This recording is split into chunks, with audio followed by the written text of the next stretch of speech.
लाडके आपले आमदार आदरणीय हरिभाऊ बागडे, व्यासपीठावर उपस्थित असलेले आपले सभापती राधाकिशन बापू पठारे व सर्व गावातील या पंचक्रोशीतील सर्वच प्रमुख पदाधिकारी, आजच्या या कार्यक्रमाला वेळात काढून आलेले सर्व या आजूबाजूच्या गावातील पदाधिकारी, खरं तर नानांनी आपल्याला संपूर्ण केलेल्या कामाचा,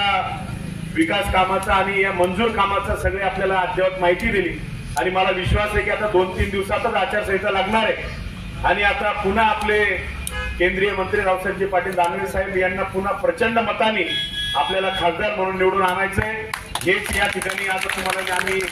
प्रचाराला येऊच, पण आता गावं भरपूर आहेत, प्रचार सुरू होणार आहे, पण त्याच्या पूर्वी देशाचे पंतप्रधान मोदीजी यांना पुन्हा पंतप्रधान आपल्याला करायचंय हे या अनुषंगाने सांगतो। फिर एक बार